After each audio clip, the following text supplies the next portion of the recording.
ખરેખર ફરિયાદની ટૂંકી હકીકત કહું તો બ્રહ્મલીનના ધનસુખગીરી બાપુ જ્યારે કેજે હોસ્પિટલમાં હતા એની પહેલાં 2.5 વર્ષથી બીમાર હતા. એમને ગોકુલ હોસ્પિટલમાં લઈ ગયા, ત્યાં એનું અવસાન થયું. હવે પોઝિશન એવી બની કે હરિગીરી બાપુને એમ કે આનો કોઈ વારસદાર નથી, એટલે સમાધિના દિવસે સમાધિની જે કાર્યપ્રણાલી હોય એ કરવાને બદલે એ જ દિવસે અંબાજી મંદિરના જે વહીવટકર્તા છે યોગેશભાઈ, કિશોરભાઈ અને દુષ્યંતગીરી, એમની સામે મહેશગીરી બાપુ વિરુદ્ધમાં નિવેદન અપાયું પરાણે કે ભાઈ મહેશગીરી બાપુને એની સહી લઈ ગયા હતા. હવે ખરેખર આ છોકરાઓએ એમ સાંજે માફી માંગી કે અમને હરિગીરી બાપુએ દબાણ કર્યું એટલે મારે આવું નિવેદન આપવું પડ્યું હતું.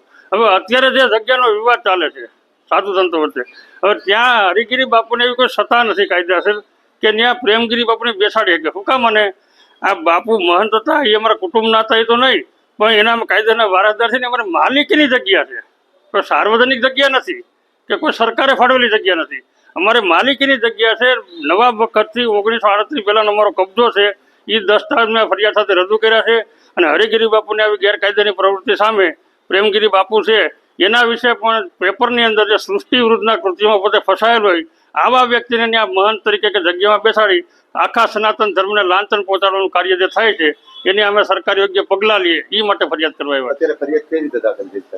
અત્યારે ફરિયાદ મેં જે દાખલ કરી છે, ગેરકાયદેસર રીતે અમારા કબજામાં ગૃહ પ્રવેશ કરી અને અમારી ઈચ્છા વિરુદ્ધ, અમારા કુટુંબીજનોની ઈચ્છા વિરુદ્ધ એને પ્રેમગીરી નામના માણસને ત્યાંના શિષ્ય તરીકે બેસાડી દીધો છે, ભેટબંધનના મહંત તરીકે.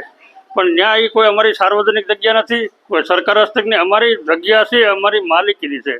એટલે ખરેખર એમાં બાપુ જે હરિગીરી બાપુ જે કામ કરે છે આવી પ્રવૃત્તિ, એની સામે પગલાં લેવા માટે હરિગીરી બાપુને તોમતદાર તરીકે જોડી, યોગેશભાઈ પ્રેમગીરી બાપુને તોમતદાર તરીકે જોડી અને તપાસમાં ખુલે પોલીસ પાસે એ બધાને તોમતદાર તરીકે જોડી આવી ગેરકાયદે પ્રવૃત્તિ અટકાવવા અને અમારા કબજામાં કોઈ ન કરે એ માટે ફરિયાદ કરીશ.